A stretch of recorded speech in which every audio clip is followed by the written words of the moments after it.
Olá pessoal, somos o site Manual de Perícias, maior sistema de difusão de conhecimentos de perícias judiciais. Estamos na internet há 28 anos com essa missão. Dou as boas-vindas aos nossos clientes e seguidores que estão aqui presentes ou que assistirão à gravação deste podcast. Trazemos o primeiro podcast de nossa organização, que está direcionado para engenheiros e arquitetos. O convidado é o engenheiro Clarel Rietti, engenheiro civil, é autor do livro de muito interesse, que é o Laudos e Petições em Perícias Judiciais, que está aqui na nossa frente. O engenheiro Clarel tem muito tempo de experiência em perícia judicial e tem 6.900 laudos assinados por ele. Aqui embaixo está o nosso livro tradicional, Manual de Perícias, que muitos de vocês já conhecem. E o objetivo desse nosso podcast é mostrar como funciona o mercado de perícias para engenheiros e arquitetos, o que é preciso para começar e atuar como perito judicial ou assistente técnico, e dicas práticas para aproveitar as oportunidades do mercado. Nós estamos falando desde a cidade do Rio Grande, estado do Rio Grande do Sul. Agradecemos a nossa equipe, a Tiane, pelo conteúdo, que ela é responsável junto comigo, a Fernanda, que é responsável pelo marketing digital e a produção desse podcast, ao Marcel, que é o responsável pelo som e imagem dessa transmissão, todos nós sócios da mesma empresa. O motivo do podcast é divulgar especialmente a imersão presencial comigo nas principais capitais e cidades do país, e também divulgar o livro do engenheiro Clarel Rietti, aqui. Esse livro ele tem 43 laudos, 40 petições e 36 impugnações. Me chamou a atenção sobre as impugnações, porque o perito ele é nomeado, ele vai fazer a diligência, vai se encontrar com eventuais assistentes técnicos e, por fim, ele vai se reunir com a sua equipe ou trabalhar sozinho e vai escrever o seu laudo. Vai entregar o laudo e as partes terão 15 dias para se manifestarem sobre o laudo do perito. Os assistentes técnicos eventuais, se tiverem, vão se manifestar a favor ou contra o laudo do perito. E o perito, então, ele vai se defender se houverem críticas do assistente técnico e dos advogados das partes, dos procuradores das partes. Então, é muito interessante o livro do Clarel, porque traz aqui 36 impugnações. Mostra como o perito se defende, com o seu laudo. Falaremos sobre impugnações aqui adiante. O Clarel é perito desde 1998, há 27 anos. Ele atua como assistente técnico, porém ele é nomeado perito sempre nomeado, constantemente. E como assistente técnico, ele também atua intermitentemente. E também presta serviço como expert para entregar laudos para particulares. Nesse total todo que ele tem de laudos assinados, são 6.900 laudos. É uma quantidade muito grande. E o laudo ele tem que parar de pé. Tu tem que colocar ele em cima da mesa e parar de pé. Se ele não for bom, ele cai. E o laudo, então, para ele sendo bom, o juiz tem confiança no perito e acaba nomeando ele indefinidamente, como o Clarel aqui é nomeado. Eu sou nomeado também há 42 anos e de vez em quando atuo como assistente técnico e também presto serviço elaborando laudos extrajudiciais, que muitas vezes vão cair dentro do processo, como anexo à petição inicial ou uma petição de contestação do réu. Eu peço ao Clarel que se apresente rapidamente, aí, que temos bastante conversa, e no decorrer da conversa ele vai mostrar um pouco de si também. Bom, pessoal, boa noite. Eu acho que o Rui já fez uma explanação bem consistente. E é isso. Eu comecei em 98, já assinei 6.900 laudos, entre os trabalhos que eu atuei como perito do juízo, assistente técnico e perícias extrajudiciais, que às vezes acabo judicializando ou não, e como mentor também de peritos e de assistentes técnicos, eventualmente.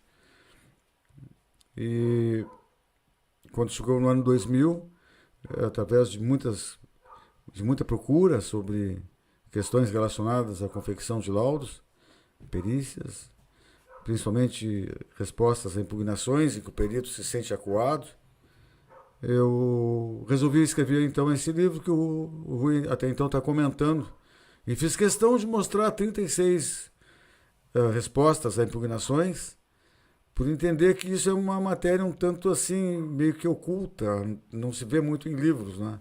Então eu resolvi fazer um livro mostrando esse tema que eu acho que é muito, muito importante, muito pertinente para quem está querendo ingressar nessa carreira. Quando eu falei do laudo estar de pé, ficar de pé e não cair, ele tem que aguentar as críticas, as impugnações, o que eu tiver.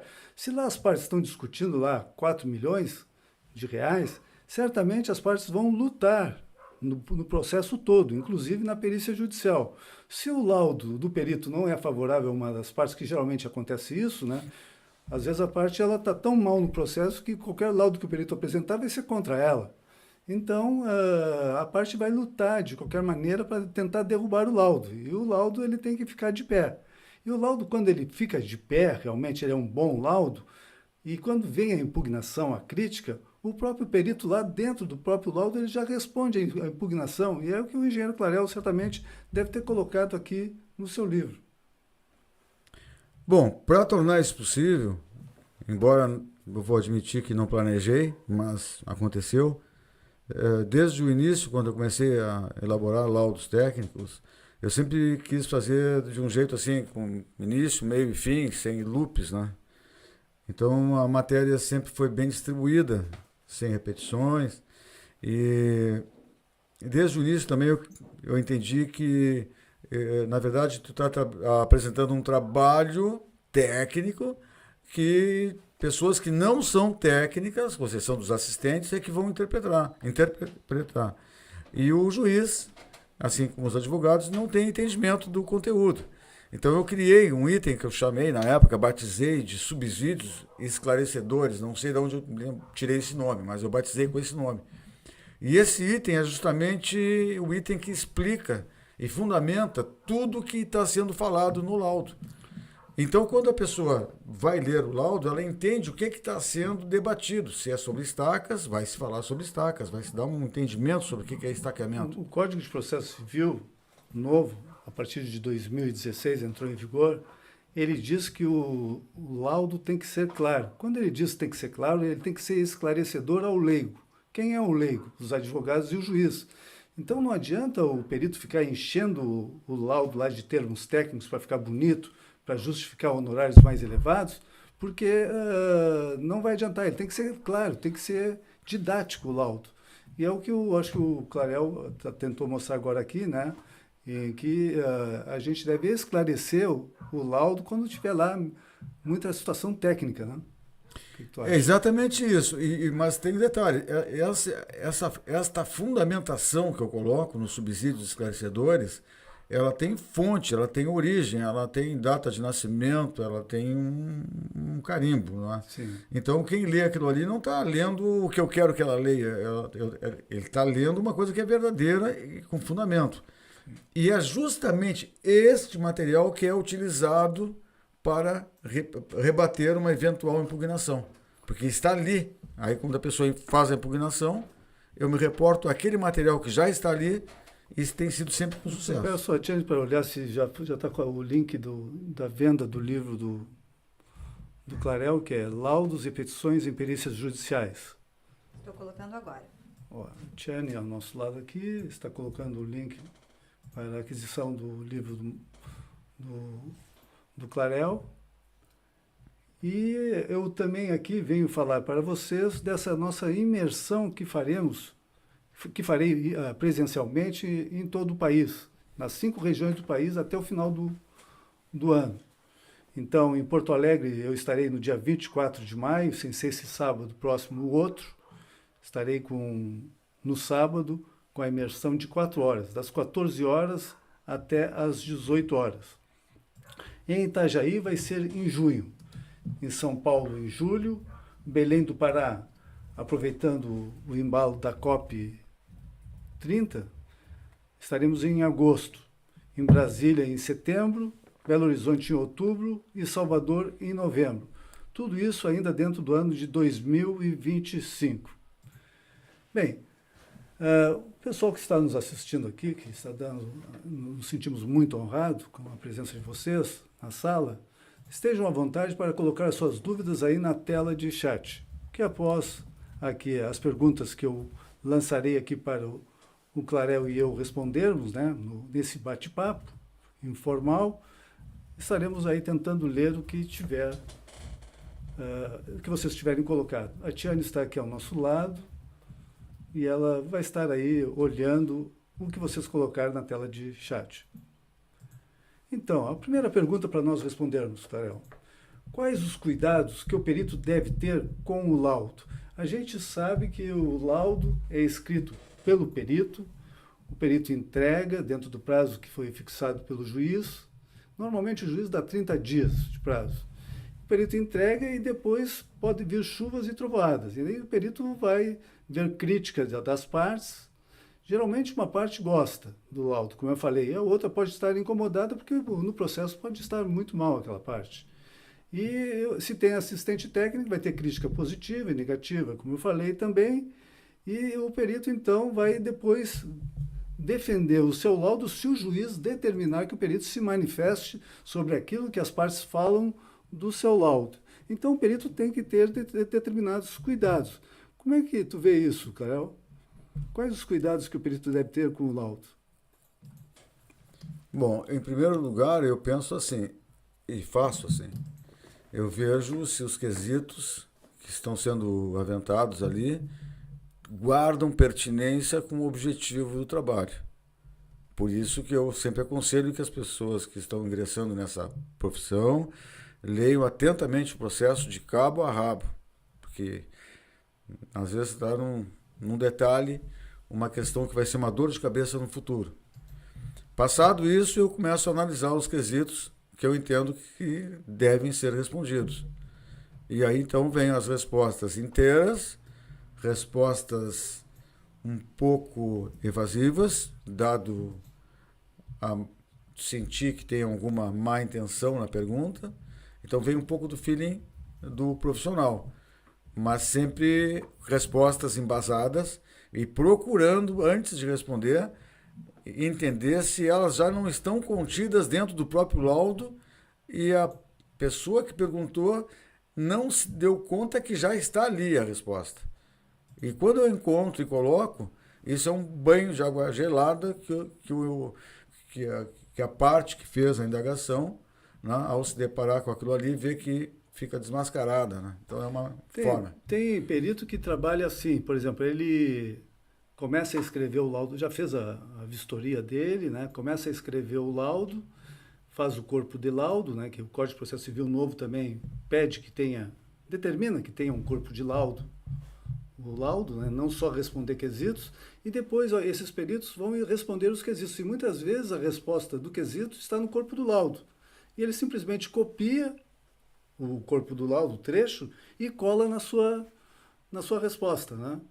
Mas quando tu falou que tem que olhar o processo de cabo a rabo, aconteceu comigo um caso que era um processo que o valor da discussão era elevado. Logicamente, aí os meus honorários também eram elevados devido à complexidade da matéria.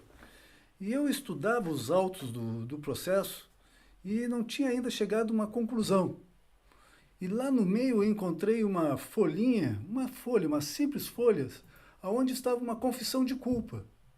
A parte tinha juntado um laudo de um terceiro, de um expert, sem se dar conta que era um tiro no pé que estava dando. Aí eu peguei aquele laudo e utilizei ele como fundamento da minha tese, porque aquilo era de um terceirizado que foi contratado pela própria parte. Então merecia ter a fé pública. Né? Então eu tenho um segundo questionamento que a produção nos deixou aqui para nós, que pergunta: quais os cuidados que devemos ter com as respostas às críticas do laudo do perito, ou nas respostas aos quesitos complementares? Que cuidados devemos ter com as respostas às críticas do laudo? Bom, o primeiro lugar é evitar respostas com ironia, mesmo que merecessem, né? Responder com naturalidade, com ética, não deixar a emoção tomar conta da razão, né? Porque tem muitas perguntas que são provocantes. Isso aí que o Clarel fala é aquilo, tem que ter sangue frio.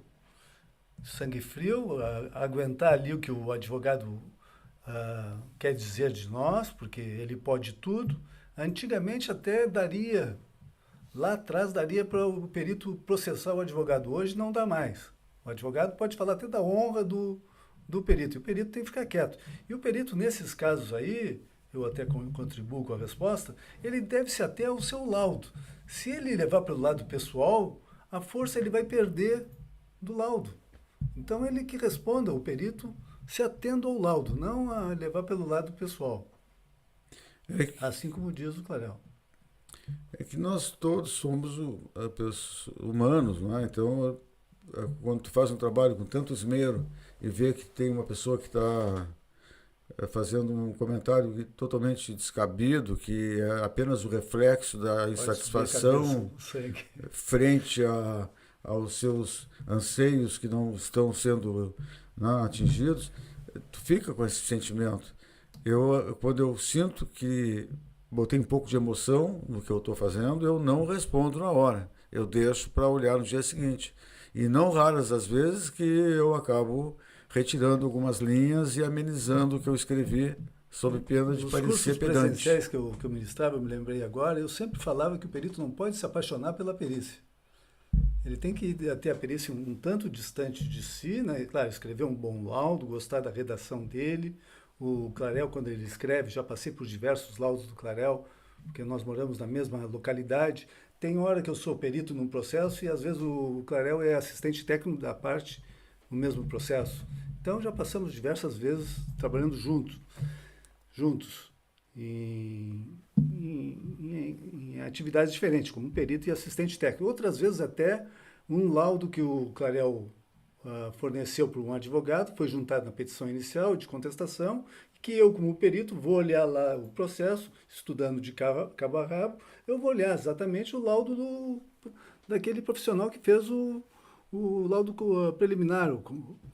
E eu vou olhar com muito cuidado. Então, quando é do Clarel, eu já vou olhar com muito cuidado mesmo, porque ele é muito meticuloso, é bom no que faz. Então, aí eu acho que a gente tem que ter esse cuidado aí grande, né? Clarel, eu tenho uma pergunta aqui bem direta, bem curtinha. Qual é o valor da hora técnica que tu estás atualmente utilizando na proposta de honorários? Sabia que tu ia perguntar isso, mas eu não tenho essa... Eu já cheguei até pensei em criar uma tabela e tal, anos atrás, mas eu não faço mais isso. O trabalho, ele depende da complexidade, do tempo que vai envolver, se tu vai ter que fazer locomoções, diligências, equipamentos, enfim, é uma quantidade tão grande de elementos que tu tem que considerar para chegar num valor, que cada caso acaba se transformando num caso. Então, eu preferi perder um pouco mais de tempo analisando e chegando num valor, mas depois fundamentando. Não é a questão de demorar para apresentar e apresentar uma coisa dentro de uma caixa preta fechada. Não. Aí tu fundamenta e coloca numa planilha onde tu vai expor as horas técnicas e aquela quantidade de horas técnicas, para que está indo, em qual setor que tu está gastando aquelas horas técnicas. Assim como os teus gastos financeiros também tu vai demonstrar. Viagem, avião, alimentação, hotel, essas coisas, né? Então tu apresenta uma planilha discriminada que vai blindar a tua pretensão de honorários, principalmente quando for um valor vultuoso. Aí eu estou falando na casa de 3 dígitos, né? Então, tu tem que demonstrar para onde está indo esse valor todo. Tu chega a fazer uma planilha de horas, assim, pelo serviço que tu vai prestar? Sim, faço uma planilha de horas e de custo financeiro para fechar o valor final. Se não fizer isso, sem chance. Sem chance. O Clarel diz o seguinte, que lá no direito não tem tirar coelho de cartola, nem carta da manga. Lá tu tem que fundamentar sempre. Se tu vai pedir honorários altos, talvez lá de 3 dígitos, tu tem que fundamentar muito, muito bem. Tá? passar aquela proposta, né? Senão não vai dar em nada. Exatamente. E mesmo assim, o perito tem que aceitar que quando está trabalhando, agora nós estamos falando nesse momento de trabalhos vultuosos, certo? Não está se falando sobre trabalhos menores. Então ali tem advogados que têm que... Me conta aquele caso que eu fiquei sabendo, que tu estavas aqui em Rio Grande e tu foi nomeado lá em Foz do Iguaçu. Nós estamos falando aqui da cidade do Rio Grande, estado do Rio Grande do Sul. A nossa cidade é mais perto do Uruguai que propriamente a nossa capital, Porto Alegre. Aqui é o finzinho do Brasil. E o Clarel, atuando aqui como perito, reconhecido o trabalho dele aqui, foi nomeado perito lá em Foz do Iguaçu. E ele, na época, me falou que tinha feito uma proposta de honorários de R$200 mil. R$200 mil. Eu achei bárbaro isso. Imagina, atuando aqui em Rio Grande e nomeado lá em Foz do Iguaçu, fez a proposta de honorários de R$200 mil. Como é que foi essa história, Clarel? Essa história é Sem bem... entrar em mérito de nomes, que a gente não pode falar. Claro, nomes, a gente não pode falar nomes. Eu fui indicado para fazer um trabalho lá no Paraná, em Foz do Iguaçu. Envolvia empresas grandes contra a União. É um consórcio. Era obra do Niemeyer, projeto do Niemeyer, aqueles túneis e tal. Era algo vultuoso. Né? Eu fui nomeado por indicação, como eu disse aqui, porque já tinha feito alguns trabalhos aqui em Rio Grande, nessa área aí. E apresentei os meus honorários em R$500 mil. Não foi 200, Não foi 200? Mais que 200? Foi 500. Eu já fiquei impressionado com 200 mil. Foi, mas foi. Foi em 2016. Foi 500 mil em 2016. Hoje estaria... Mas só que eu fiz uma coisa que hoje eu não faria. Eu não daria um desconto como eu dei. Eu fiz uma coisa assim, de caso pensado, mas não faria de novo. Por ética, por várias questões. Tu desse desconto? Dei um super desconto, porque eu faria aquele trabalho por um valor bem menor, mas eu pedi 500 mil. E a empresa, claro, o patrono do quem estava pagando, obviamente que teria que mostrar o trabalho dele tentando, pleiteando uma redução. E pediu uma redução, mas não disse o quanto que queria. Se eu desse 5%, ia dar bom. Mas eu dei 20%. Ficou então em... Ficou em 400 mil. E eu recebi esse valor em 6 meses. Isso aí é o valor do podcast. Porque no podcast a gente pode falar isso aí. Já num curso, numa aula, eu não posso falar isso aí, porque eu posso estar vendendo aí esperança. E no curso a gente tem que ser bem real, né? Porque tem perícia lá, que na minha época lá que eu fazia muitas perícias, que às vezes era para avaliar uma geladeira usada. Uma geladeira usada, quanto custa? Porque lá uns R$300, R$400, eu tinha que avaliar lá. E os honorários, não pode fazer honorários altos, né? Porque tu tem que ser leal ao juiz, fazer honorários que sejam condizentes, né? Com aquilo que está sendo periciado. Então, a gente tem honorários que podem ser, principalmente na área de engenharia e arquitetura, honorários que podem ser bem altos e outros bem pequenos, são altos e baixos, né? Eu costumo dizer que o juiz, quando ele começa a te nomear seguidamente, ele cria uma espécie de vínculo. Tu vai, às vezes, até conversar por telefone, já bate-papo com os magistrados, e eles te têm realmente como um homem de confiança deles. Então, quando tu é nomeado, eu até sempre indico para quem está iniciando, não recusem trabalhos AJG, assistência judiciária gratuita. Porque esses trabalhos, às vezes, até, apesar do valor ser bem pequeno, são trabalhos que às vezes são bem complicados, bem chatos de fazer. E o juiz está contando com a tua expertise para isso. Aí tu pega, o valor é pouco e declina. O magistrado não vê isso com bons olhos. Acho que ninguém veria. Então tu vai ter que comer essa massinha aí e entregar um bom trabalho, porque tu vai ganhar pontos com o teu magistrado. Eu falo da lealdade que tem que ter o perito com o juiz. Né? Eu estou falando exatamente ele isso. Tem que tocar, ele tem que tocar os processos todos juntos. Ele não pode deixar o processo da assistência judiciária gratuita, que ninguém quer fazer, nenhum perito quer, para trás. E só passar para os peritos aquelas perícias que remuneram normalmente ou até muito bem, né? E nem seria justo também, né, se for pensar bem. Não é justo. Porque o juiz ele tem que responder todos os processos que caem no juizado dele. E ele quer contar contigo, com o Rui, com o Clarel, seja lá com quem for. Ele está contando com aquela pessoa. Mas esse eu não vou fazer porque é a JG. Isso não fica bem, não é uma coisa muito Em conversa salutar. informal com o Clarel, ele me assegurou, e eu sei disso, que às vezes o objeto da perícia é uma coisa simples lá, mas ele faz com tanto afinco e tanto Eu nem sei qual é a ardor, JG. né, que fosse uma remunerada normalmente ou muito bem, como tu acabou de falar o Clarel aqui, que ele nem sabe se às vezes é a JG ou não. Ele quer o primor no laudo. Sempre. E o juiz, para aquele que está iniciando, aquilo que o Clarel falou, aquele que está iniciando, não se opor a não de fazer a perícia da JG, porque é uma oportunidade, uma vitrine para o juiz, né? Se o juiz vê aquele bom trabalho realizado pelo perito, ele vai nomear aquele profissional ali, talvez até pelo resto da vida. Eu costumo, fechando isso aí, te dizendo assim, né, que tem pessoas com plano de saúde e outras não. E outras só uso particular. Eu não consigo diferenciar SUS de Unimed de quem não tem plano nenhum, que paga tudo no cash. Eu faço igual, com o mesmo esmero. Talvez isso tenha tocado muito na percepção de quem contrata, né? Pessoal, quem está assistindo aí, por favor, deem um like se estão aí gostando da nossa conversa, do nosso bate-papo com o Clarel, e compartilhe também essa nossa transmissão. É uma honra para nós, para mim e para o Clarel, estarmos junto a vocês que estão espalhados pelo nosso país. Agora, Clarel, qual é o melhor campo?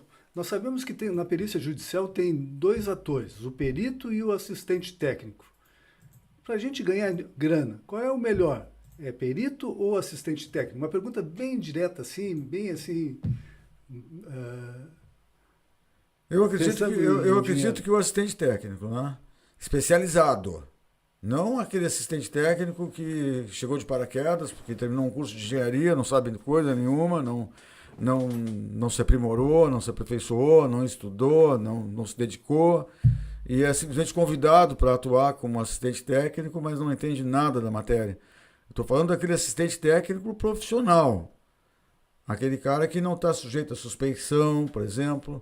Ele tem que atuar como uma interface entre o perito e o advogado da parte que contratou ele. Ele tem que saber como se imiscuir dentro do ramo do perito para poder passar as ideias que ele tem sobre o que está se discutindo. Então, eu acredito que é uma profissão até que tu tem que ter um pouco mais além da tecnicidade, tu tem que ter um pouco mais de jogo de cintura, sagacidade. Então, essa profissão aí, eu acho que ela é muito legal, mas tu tem que tomar um cuidado muito grande. Nunca deixar isso aí fazer com que tu perca os teus valores de correção e de ética, né? Porque O Clarel, eu tenho certeza que ele tem sido muito nomeado como assistente técnico nos processos, porque ele mostra competência nos laudos que ele escreve como perito.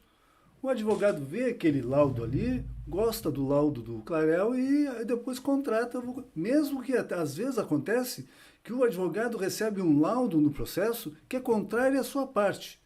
E o advogado acaba sugerindo para uma outra parte, em outro processo, o nome daquele perito, mesmo que o laudo tenha sido contrário a ela. Tudo porque o laudo está muito bem escrito, quer dizer, aquele laudo que tu bota em cima da mesa e fica de pé, não desmorona, não cai. aconteceu um caso parecido com esse, né? Que eu estava tentando me desviar do telefonema da advogada que perdeu, que era a autora. Finalmente, quando eu atendi o telefonema, na segunda ou terceira tentativa, eu pensei que ela fosse me dizer algumas coisas não muito agradáveis, mas ela disse, não, eu estou tentando te falar para dizer que eu perdi, eu sei que eu perdi, mas eu não estou braba, porque eu perdi, porque agora eu entendi o que está acontecendo. Então eu estou só para te dizer que gostei muito do trabalho, embora eu tenha perdido, porque agora eu entendi o que é um estaqueamento, as vibrações que causaram, por que trincou o prédio do vizinho e tudo, me convenceu. Então eu perdi feliz. Uma vez também aconteceu um caso assim comigo, que eu fui nomeado perito e entreguei um laudo que era completamente contrário à parte, a uma das partes.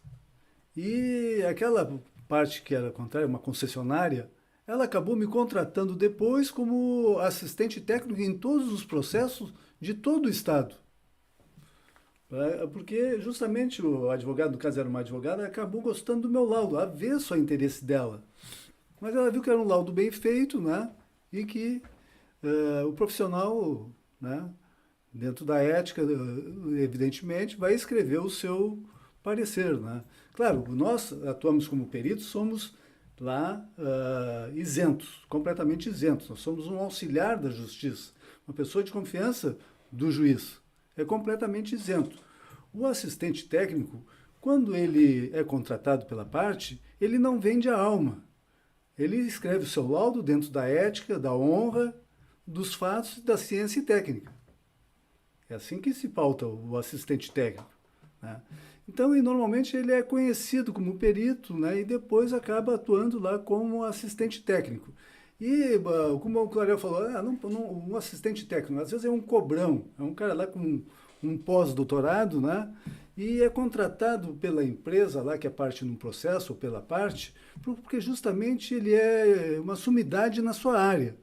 E ele, por não conhecer a prática e a rotina forense, como trabalha um perito, como trabalha um assistente técnico, acaba lá apresentando um trabalho que não é satisfatório. Não sabe aquilo que, por exemplo, o Clarel falou, que é tentar convencer o perito, como assistente técnico, convencer que a sua tese está correta. Isso é uma arte. Melhor.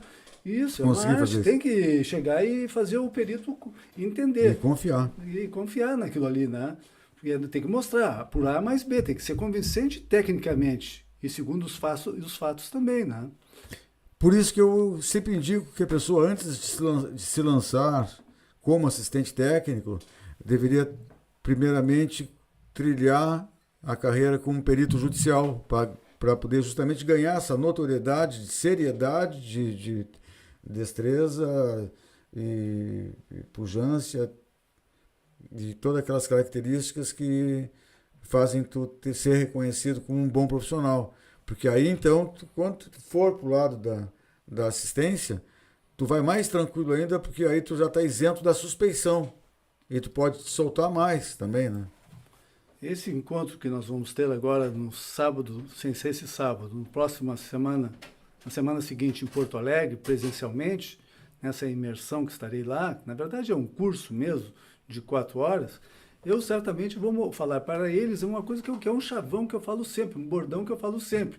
Para tu ser um bom perito, tu tem que saber como pensa o assistente técnico. E para tu ser um bom assistente técnico, tu tem que saber como é que pensa, como é que age, como é que se movimenta o perito. Então, acho que quando o profissional tem um bom curso, tem uma boa bibliografia como essa do Clarel que está aqui em cima, ou fez estudos, né, ou mesmo atuou como perito, ele tem grande chance de representar muito bem a sua parte. E o Clarel sabe também que, às vezes, a parte lá está vamos dizer assim, está em maus lençóis com o perito, porque o perito está indo para um lado completamente diferente daquilo que seria a razão. E vai lá o assistente técnico e bota o perito no trilho, né?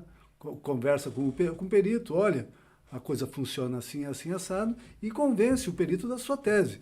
E vocês podem me dizer assim, mas um perito que aceita o assistente técnico falar aquilo que quer e segue o assistente técnico, ele é um cara que não é um bom perito. Não.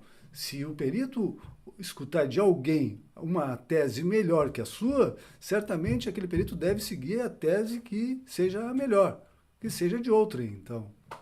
E aí é que entra aquele detalhe do nome da pessoa, né? Se tu é um perito, assim, um profissional que está atuando como assistente técnico, né? Mas tu tem um nome conhecido pela tua seriedade, é o que eu acabei de falar, pela competência, pelo tempo que tu já está atuando, tudo aquilo, a tendência é aquele perito do juízo que está atuando naquele momento ali te respeitar. Entender que ele está escutando alguém que não está mentindo, que está falando o que é real. Diferentemente se fosse um assistente técnico qualquer, que surgiu do nada. Talvez tu não dê muito ouvidos àquela pessoa que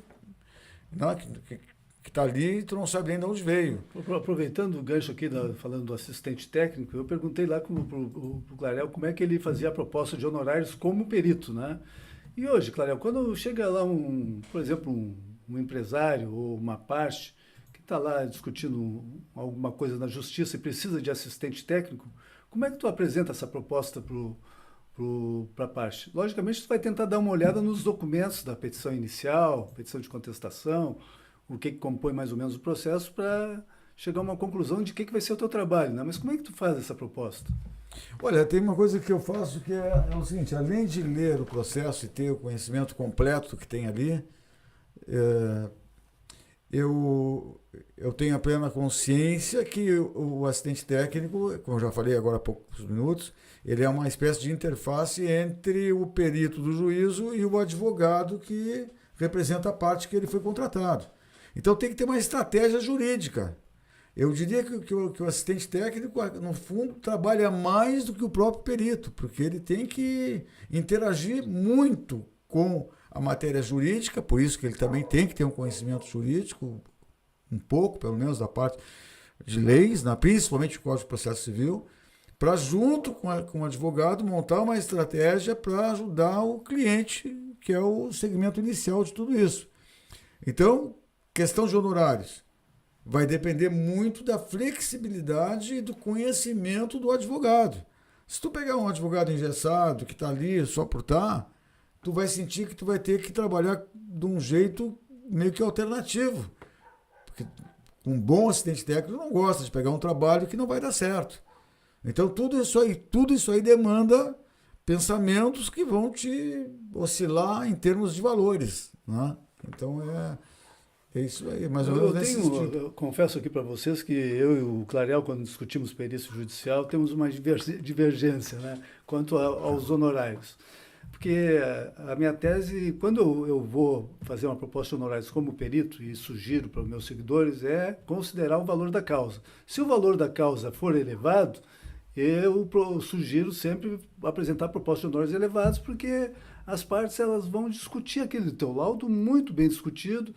Se tiverem assistentes técnicos vão, se forem bons profissionais, como nós citamos aqui, às vezes tem assistente técnico que realmente vai lá na cabeça do perito e consegue até modificar a cabeça do perito, né? Em prol da sua parte, da tese da sua parte. Então, pensando dessa maneira assim, né, e aqui nós também falando sobre como ser perito judicial, como conseguir o sucesso, né?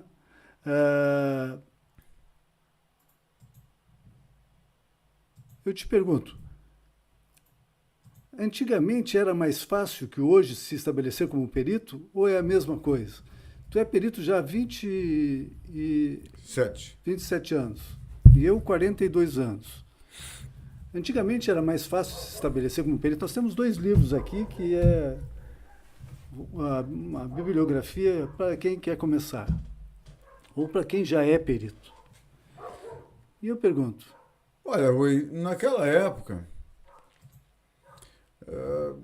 para começo, não tinha internet, né? Nós estamos falando de antes de 95, então não tinha internet, não tinha nem mouse, né? Os comandos eram no DOS, tu digitava ali, as coisas eram bem diferentes. Tu ia colocar uma fotografia, tu tinha que estar grampeando na folha. Era uma coisa assim. E para se estabelecer como perito era mais fácil na época que tu foi lá buscar esse mercado do que hoje, se tu tivesse que começar do zero e ir lá buscar? Olha, naquela época, talvez em termos de acessibilidade às comarcas e a falta de informação rápida, pouca gente sabia que podia ingressar nessa profissão. Às vezes as pessoas que ingressavam era porque tinham algum amigo que era advogado e dava dica e já apresentava para outros advogados e até mesmo para juízes.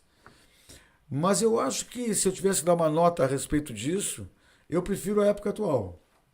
Buscar o mercado na época atual. Eu acho. A coisa tá mais... Hoje tem o cadastro no tribunal. O EPROC é sensacional, tá tudo ali.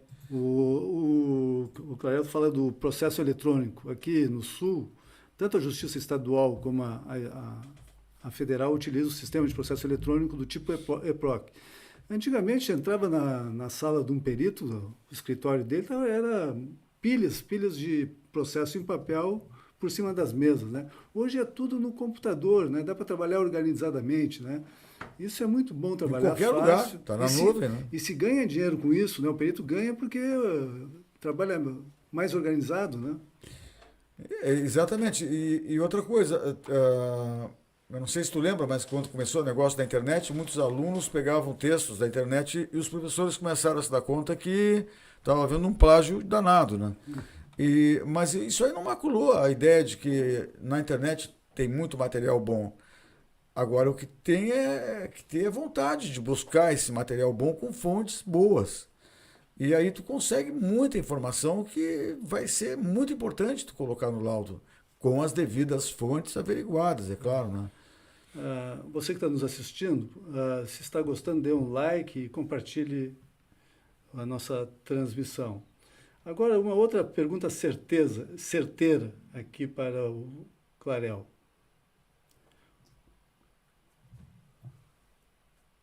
Quais os conselhos que tu daria para aquele que quer iniciar como perito? O cara que quer arrancar do zero, não fez curso, não fez nada, ele está assistindo o nosso podcast porque recebeu alguma dica, tem um compartilhamento.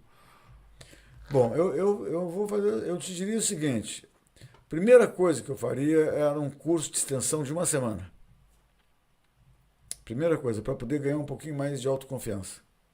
Não que um curso de uma semana vai me dar todo o conhecimento do mundo para ser perito, mas vai me dar um pouco de autoconfiança. Eu diria para comprar esses 2 livros aqui também. Esse livro tu bota embaixo do braço e tu vai para qualquer lugar, né? Esse grandão aqui, para que... quem já foi nomeado, esse grandão aqui é minha grande sugestão. Para quem vai estudar, o de baixo é excelente, é uma grande... Estamos na cara dura aqui vendendo o nosso... Mas o manual de perícias ele é super completo, ele tem a rotina forense todinha, né? Eu li já o livro logo no início. E eu prefaciei o livro do Clarel. Eu tenho agora está a hora do convidou me senti muito honrado com o Rui Juliano prefaciou meu livro, na verdade. Está aqui nas primeiras páginas que tem o prefácio. Eu pedi, vim aqui, trouxe o boneco do livro ainda, na época, estava no formato de boneco, e o Rui fez um belo prefácio aqui, que não poderia ser diferente, né? Realmente, os livros abordam matérias diferentes, né? O do Rui aborda mais a parte da rotina, para quem quer se transformar num perito, e esse aqui ele já aborda mais, talvez para quem já está trabalhando como perito. O que eu estou achando Juntos eles se complementam. Eu acho. Nós temos um comentário aqui no chat que fala: comprei o livro, vale cada centavo, muito rico, uma bíblia da perícia. Sucesso total, recomendo fortemente. Já fui muito elogiado pelos advogados e juízes. Qual livro que ele está falando? Acredito que seja Laudos e Petições. Foi Daniel Nascimento que colocou aqui esse comentário. Opa. Parabéns aí. Obrigado. Como a gente acaba sendo um ente que coloca o material a público, não é? Porque o meu site, além da venda do livro, eu vendo laudos, petições, impugnações, respostas a impugnações, embora tenha material grátis também, gratuito, que é para a pessoa sentir como é que é o trabalho, né? E então não é raro tu estar na internet e ver um laudo teu. Vamos falar agora do... O laudo teu, eu digo, é assim, o corpo do laudo, né? Teria mais algum questionamento para aqui aí, Tiane, no tela de chat? Sintam-se à vontade para fazer questionamentos aqui para o Clarel e para mim. Fiquem à vontade. Tem um questionamento aqui de Celso de Oliveira, referente a esse assunto sobre o assistente técnico. Ele colocou: é viável apresentar, atuando como assistente técnico, quesitos complementares ao perito durante a diligência pericial?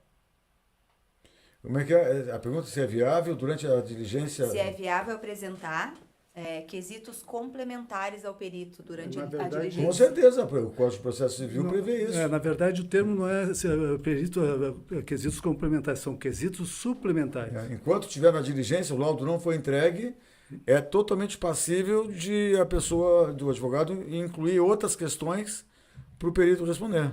É exatamente isso aí que o Clareldo falou. Às vezes está lá o perito na diligência e com o assistente técnico vê que o perito está tomando um rumo lá completamente avesso ao que a perícia pede. Aí rapidamente o assistente técnico vai nos ouvidos do advogado da parte que ele representa e diz: olha, doutor, lá o perito está enveredando por um lado que é nada a ver. Sugiro fazer estes e estes quesitos suplementares.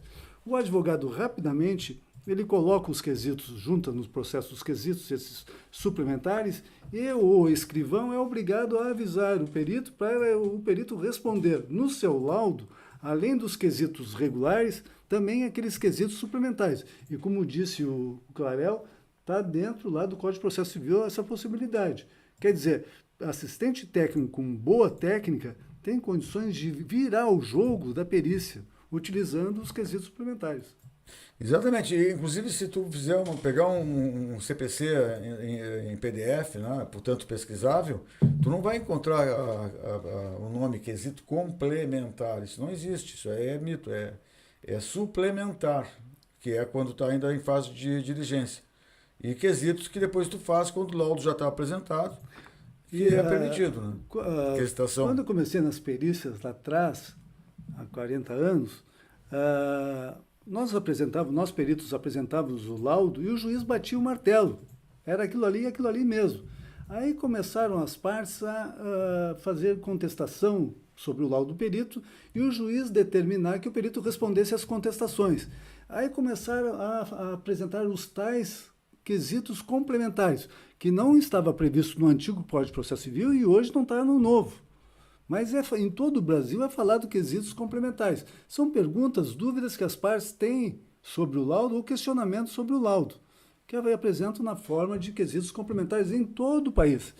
E aí o novo Código de Processo Civil, a partir de 2016, aí então obriga o perito a responder sobre o laudo apresentado quando a parte faz críticas, a mando do juiz. O nome está errado, né? Não deveria ser chamado de quesitos complementares, deveria ser chamado de qualquer nome que fosse relacionado a dúvidas que ficaram pairando ainda sobre aquela questão. Mas inclusive, isso é muito importante, porque o perito tem que cuidar, porque nessas questões que vêm adicionais, vêm questões que fogem à matéria da perícia, né? Então, tu não pode entrar nessa seara aí de responder sem primeiro saber se aquilo ali se caracteriza como uma nova perícia ou se é realmente algo que está sendo só estendido. Porque às vezes a pessoa aproveita para perguntar uma coisa que não tem sentido perguntar. Né? Agora uma pergunta mais direta também aqui. Quais os tipos de perícias, Clarel, que tu mais atuas? Até para dar uma ideia, né, para o engenheiro civil, para o engenheiro mecânico, para os arquitetos, que tipo de perícias nós assim mais encontramos? Quando tu começa a trabalhar como perito nas comarcas, tanto estadual, federal, as perícias que mais aparecem são as perícias de avaliação. Então tu usa lá inferência estatística, ou tem algumas pessoas que ainda usam tratamento por fatores, enfim, mas avaliações.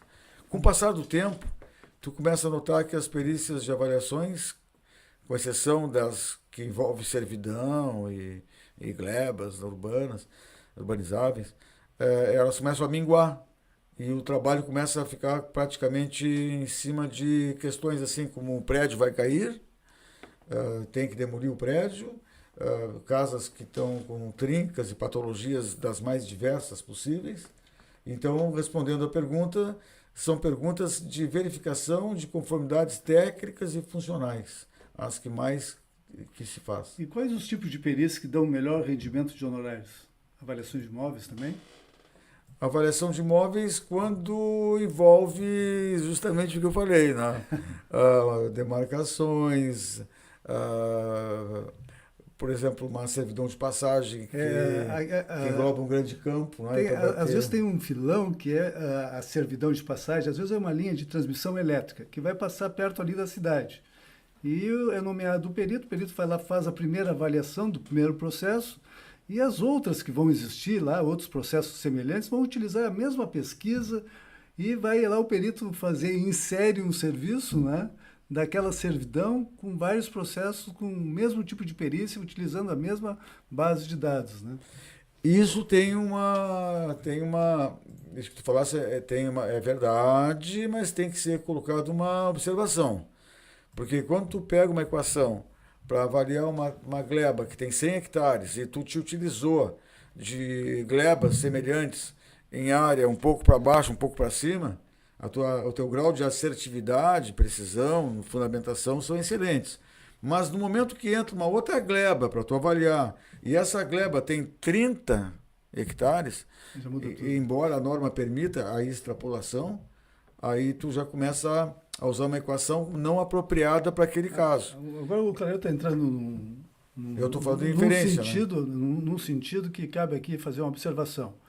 Quando nós somos, por exemplo, eu sou nomeado lá para uma linha de transmissão que é uma área que é quase que rural. E eu sou nomeado, eu não vou deixar o juiz na mão, sem um perito, dizendo, não vou fazer porque eu não sou habilitado. O que eu faço? E normalmente deve-se fazer. Se contratam um profissional habilitado, no caso um engenheiro agrônomo, para nos dar consultoria e assinar ali a questão que é referente à área que o profissional não tem a habilitação. A mesma coisa quando lá o perito lá, ele tem lá uma perícia de construção civil, tem lá 15 quesitos e 2 quesitos tratam de engenharia mecânica. E ele não vai responder para o juiz dizendo, olha, não vou fazer os quesitos de engenharia mecânica, porque eu não tenho habilitação. Essa é uma falta de lealdade com o juiz, porque o juiz está confiando naquele perito. Então, deve o perito contratar um consultor habilitado na área, no caso de engenheiro mecânico, para responder aqueles 2 quesitos. Já aconteceu comigo de ver lá no estado do Paraná um juiz que, em caso de perícia judicial ambiental, nomear 5 peritos em cada habilitação. Tipo um engenheiro agrônomo, um biólogo, um químico, e tem áreas de superposição de habilitação entre eles, essas profissões, por exemplo. Então, um perito diz uma coisa, o outro perito diz a outra coisa sobre a mesma situação, mesmo assunto. Isso aí cria um tumulto muito grande no processo, inviabiliza muitas vezes o processo. Fica aquela discussão interminável, né? Porque um perito disse uma coisa e o outro disse outra. O correto é o juiz nomear um perito e o perito utilizar consultores daquelas disciplinas que ele não tem habilitação. Quem inventou isso, a título de curiosidade, foram os médicos. O juiz, quando tinha lá, há 50 anos atrás, uma perícia de medicina, nomeava um perito médico. E, normalmente, o perito médico não tinha a especialidade aquela que requeria a perícia. Então, ele contratava um colega lá do hospital para lhe dar suporte naquela área que ele não tinha especialização. E depois vieram lá os contadores, que colocaram na própria norma de contabilidade referente à perícia judicial a figura do consultor, na área que o perito não tem a especialidade. Então, eu dou essa dica para o pessoal, e acontece com muitos, né, que peguem lá uma perícia estranha na habilitação, que vejam lá se dá por impedido ou se busca uma consultoria do profissional habilitado na área. E aí eu te pergunto, tu já pegasse alguma perícia estranha, simplesmente para colaborar com o juiz realizando aquele trabalho, que é até fora da tua especialidade, ou até um pouquinho longe da habilitação? Olha, todas as perícias que são vultuosas, são maiores, elas envolvem, principalmente, porque, vou voltar atrás só um segundo, a respeito de quais as perícias que te dão um retorno financeiro maior, né? Eu ainda acho que a que dá retorno financeiro maior, as que dão um retorno financeiro mais elevado, são aquelas que envolvem grandes empresas contra grandes empresas, ou grandes empresas em relação contra a União ou o Estado. E ainda por cima, quando existe a quebra contratual unilateral. Então, tu vai ter que descobrir o que aconteceu para que aquela obra gigantesca tenha parado já no início.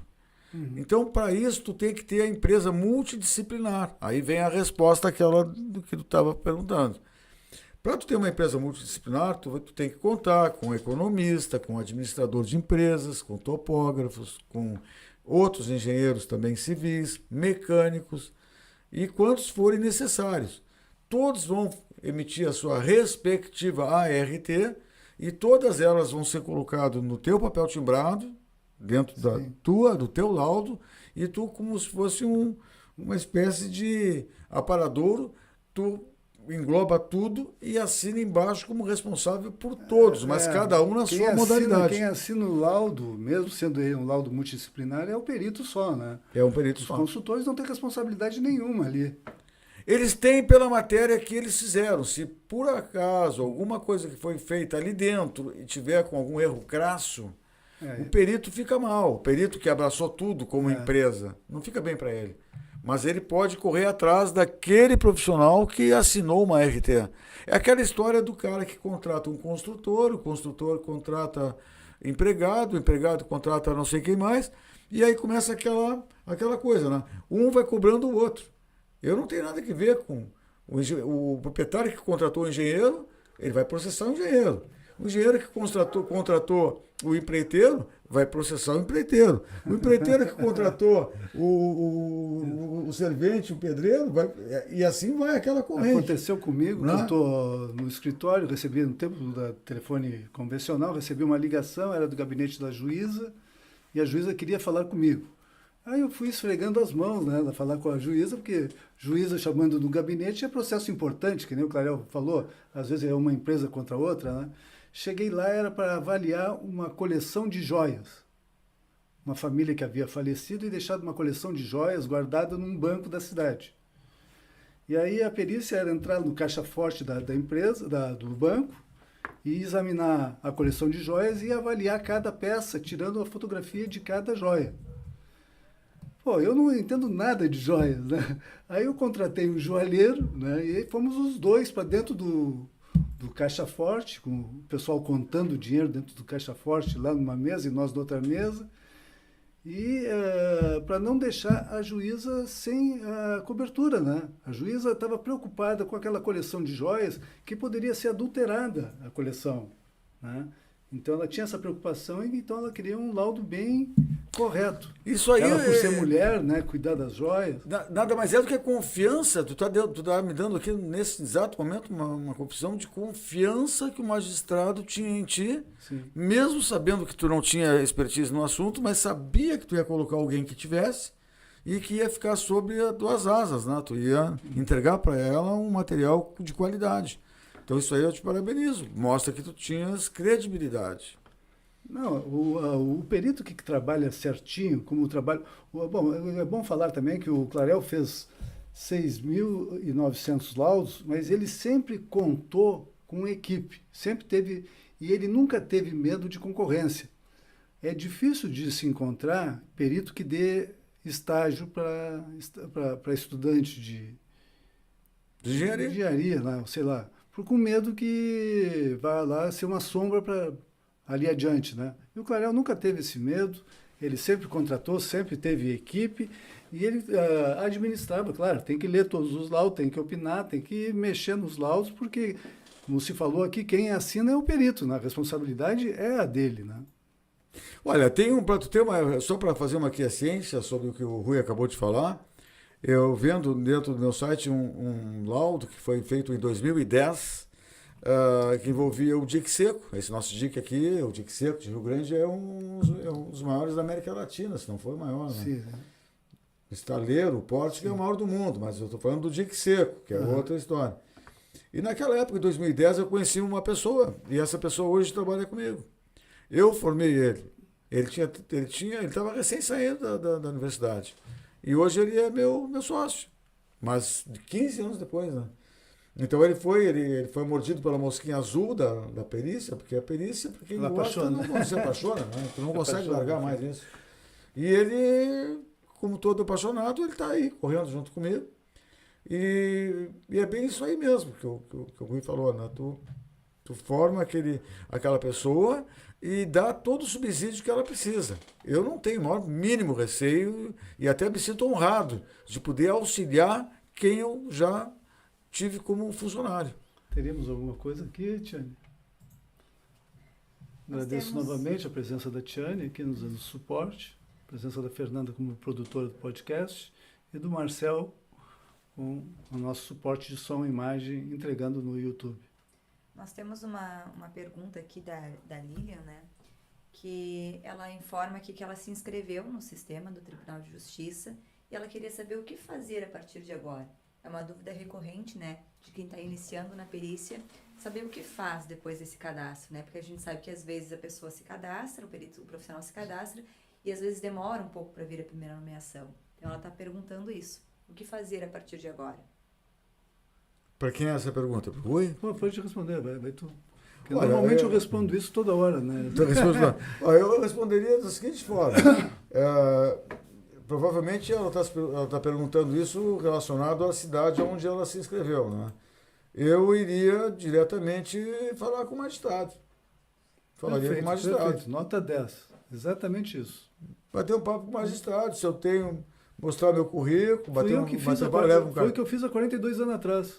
Se não for lá, se tu for lá e tu tiver uma boa apresentação, convencer qual é o teu propósito, tudo mais, olha, pode esperar que dentro de menos de um mês tu vai ser chamado. É verdade isso aí. Agora, se só tu te cadastrar e ficar esperando, espera sentado. Já vi interessado em ser nomeado perito, entrar lá para falar com o juiz, bate toque na porta, entra, porque os juízes, pela lei da magistratura, eles são obrigados a serem urbanos, quer dizer, cordiais com as partes que eu procuro e com os auxiliares da justiça. Então, toque na porta do juiz e tenta falar com ele. E como diz o Clarel, faz uma boa apresentação, né? Mostra que está convicto em realizar o trabalho, mostra que já estudou, né? E, como ele diz, daqui a pouco sai com uma nomeação, 2 ali na hora, né? Exatamente. Tu bateu, tu fechou, tu te despediu, o juiz se lembra de ti naquele mesmo momento, gosta dos teus argumentos, claro que tu não pode ser uma pessoa insegura, que não transmita nada ali, mas se tu conseguir transmitir segurança, a possibilidade dele vir a te nomear, vendo que tu tá com sangue nos olhos e com vontade de trabalhar, vai te nomear. Aí tu tem que apresentar um bom trabalho para continuar sendo nomeado, é claro, né? Terias mais alguma coisa, Tiane? Eliezer Xavier, ele perguntou aqui, ele pediu para falar um pouco sobre as perícias da assistência judiciária gratuita, né? Se é necessário emitir a RT nessas perícias. Vocês já comentaram aqui, né, a importância do perito aceitar essas perícias, a JG, e ele pediu para falar um pouquinho mais sobre isso, pode ser para qualquer um dos dois. A JG é o grande problema do perito, né? Porque os honorários da tabela da AJG, da assistência judiciária gratuita, pagam honorários muito, muito pequenos. Não dá para sobreviver somente fazendo perícia com a JG. A gente pega a JG para fazer um marketing junto ao juiz, ser leal ao juiz, né, fazendo aquela perícia que vai receber honorários muito pequenos, tendo em vista de ser nomeado imediatamente ou proximamente uma perícia que pague honorários normais, para cobrir o prejuízo que o perito teve ali na AJG. Então, é um marketing profissional que se faz junto ao juiz. Agora, remunera muito mal e, às vezes, pagar uma RT, uma RRT, no caso de arquiteto, sai caro, fica mais caro ainda para aquele perito. Mas é recomendável cumprir, né, a obrigação que o Conselho de Classe determina, né, da emissão da ART ou da RRT, no caso de arquiteto. Agora, tem um modelo de petição aqui no livro Manual de Perícias. Deixa eu vender um pouco também aqui o peixe. E também no nosso material todo, inclusive vou falar também lá no curso de Porto Alegre, que vai ter no material também do ambiente do curso de Porto Alegre, vai ter esse modelo de petição, onde o perito responde, que o juiz pergunta, você aceita receber esses honorários pequenos nessa perícia da JG? E o perito tem que responder através de uma petição no processo eletrônico. Aí o perito responde, sim, aceito, porém que seja nomeado imediatamente, proximamente, uma perícia que pague normalmente, segundo a tabela de honorários da minha categoria, né? Quer dizer, o perito está mostrando que ele não se nega a realizar o trabalho, está sendo leal com o juiz, né? E mostrando a necessidade que, para ele sobreviver, ele tem que receber honorários normais também. Eu gostaria de fazer um comentário, talvez eu me alongue só uns minutinhos, mas eu acho que é de muita relevância. À vontade. Olha, eu vou dizer assim, a RT não é obrigatório. Ponto. Eu não vou nem explicar por quê. Quem quiser depois, claro, procure e pesquise. A RT não é obrigatória. Nenhum juiz vai te mandar fazer. Segundo, é mito esse negócio de que quem pega a JG, desculpe, mas eu discordo de ti um pouquinho, Rui, não consegue alavancar. Eu conheço profissionais que praticamente são profissionais do AJG. Eles querem a AJG.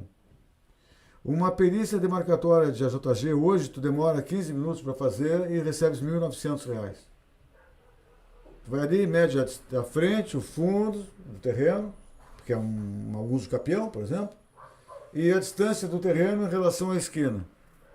É esse o trabalho. Bota numa planta de situação, feita no AutoCAD, para ficar bonitinho, uma fotinha da frente do terreno, e pronto. Agora, se tu não correr atrás, não que tenhas obrigação. A obrigação é o Estado, ver que teu laudo passou, foi homologado e te pagarem. Mandar para o Tribunal de Justiça para te depositar na tua conta. Mas é aquela história, né? Se tu quer receber, corre atrás. Então tu entrega aquele trabalho ali e volta e meia, dá uma olhadinha ali como é que tá. Às vezes ele não sai com aquele timbre, laudo homologado, mas é dado sequência, porque não tem perguntas. O juiz parte para a prova testemunhal, parte para outro estágio do processo que ultrapassa o estágio da vistoria, da perícia em si, né? Então já está no momento de tu cobrar. Se tu entrar com uma petição cobrando, pedindo para que o Tribunal de Justiça seja oficiado a te pagar, ele vai te pagar. E tu vai saber que ele oficiou, por isso que eu falei que eu gosto do TJ, do EPROC. Porque vai aparecer no EPROC que o magistrado aceitou a tua petição, pedindo que fosse oficiado o Tribunal de Justiça a fins de pagamento. Então, se tu tiver na tua equipe alguém que cuide desses processos que tu faz em grande quantidade, eu conheço peritos que conseguem faturar aí 40, 50, 60 mil por mês aí só na base dos AJGs. O cara tem uma equipe, faz 5, o cara fazer 5 AJGs aí em 2, 3 dias é uma barbada. Um AJG por dia é uma coisa. É que na JG também não tem muita contestação, né? Não tem muita contestação, as pessoas são mais simples, né? Eles não têm advogados potentes, a maioria são defensores públicos, não tem assistente técnico que quer comprovar. Muito bacana esse teu comentário, Clarel. Vou até retificar o que eu venho falando, porque nas minhas lives lá, ou em curso, eu venho com esse discurso, né, que não dá para sobreviver com assistência social. E agora o Clarel aqui, isso só se consegue realmente com um podcast, cara. Agora, um só falando, às vezes está falando, mas tem um outro ponto de vista que ele não está abordando. E no caso aqui veio o Clarel justamente, experiente com essa grande experiência que ele está, mostrar para mim que não pense assim, dessa forma só. Outra coisa que eu tenho feito também, que ficou de bom gosto, foi o seguinte, como eu não nego a JG, eu peguei tanta JG, mas tanta JG, que chego a estar marcando para daqui a 4, 5 meses. Aí passou de 4 meses, é uma coisa idiota, uma coisa ridícula. Como é que tu vai fazer alguém esperar 4 meses para fazer uma vistoria? Então tu pega aquele AJG que é para ver patologias, né, aqueles AJGs baratíssimos e chatos, e tu mostra para o magistrado que se tu pegar aquele processo ali, tu vai estar procrastinando, tu vai estar prejudicando a celeridade processual e acaba por declinar. Mas tu não declina, de preferência, né? Não declina aqueles que envolvem demarcatória, porque são esses que são os de quase R$2.000 e que demoram algumas horas para tu fazer. Sobre a assistência gratuita, antes de ontem, a contadora pediu para eu tirar um extrato no Banrisul, que eu tinha uma conta bancária lá, que não uso para nada lá, mas eu tinha essa conta lá para receber assistência judicial gratuita. Fui olhar lá na conta e tinha lá R$15.000. Pois é, claro, vai caindo lá. Saí feliz da vida da assistência gratuita ali.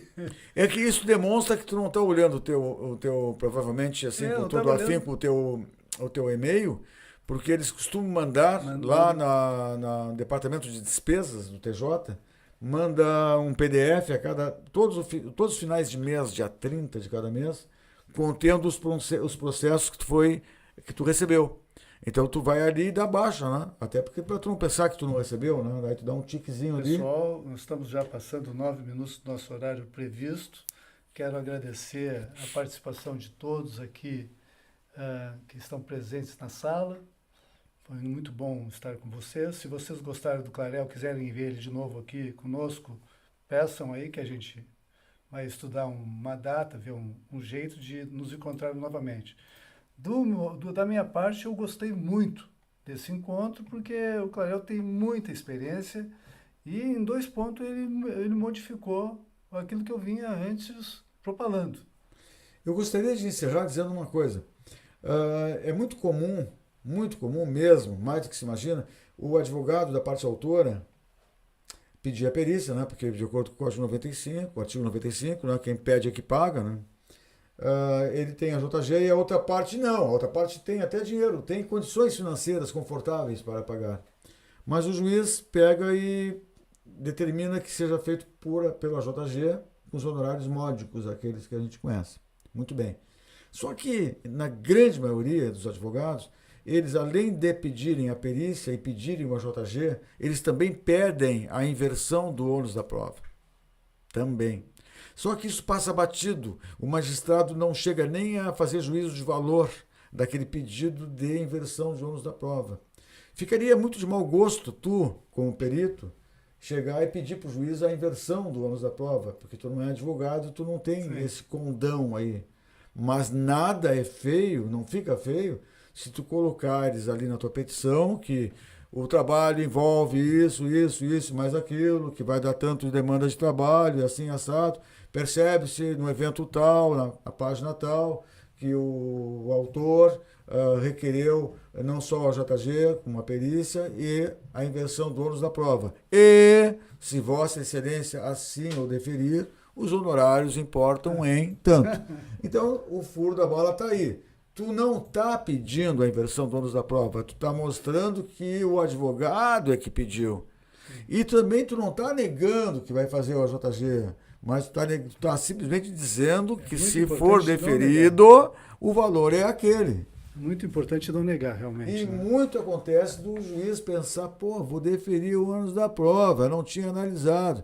O perito demonstrou que o trabalho é super difícil. Vou deferir o ônus da prova, a inversão do ônus da prova, e o trabalho que era ruim, no sentido de valores, acaba ficando um trabalho. Peço a Tiane que coloque novamente o link da venda do livro do Clarel.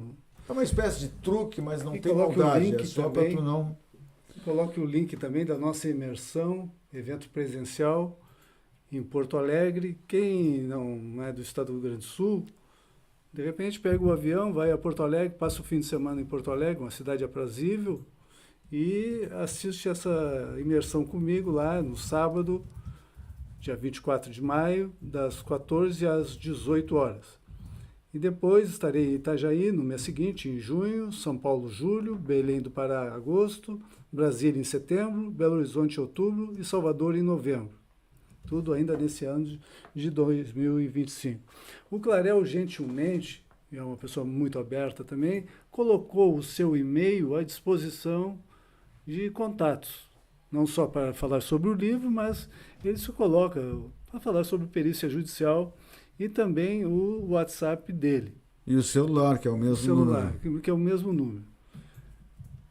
E é muito bacana isso, termos um convidado que se coloca à disposição para conversar diretamente com o nosso público. Já está aqui no chat o e-mail e o WhatsApp do Clarel. Bacana. Vai ser um prazer receber alguma pergunta e poder responder, através de áudio até, inclusive.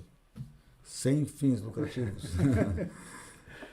Bem, eu agradeço a todos e até o nosso próximo encontro. Gostaria de ter lá adiante mais um contato aqui em podcast com o Clarel. Muito ilustrativo e sei que foi um proveito grande que a nossa audiência obteve hoje. Obrigado, Clarel. Até o próximo.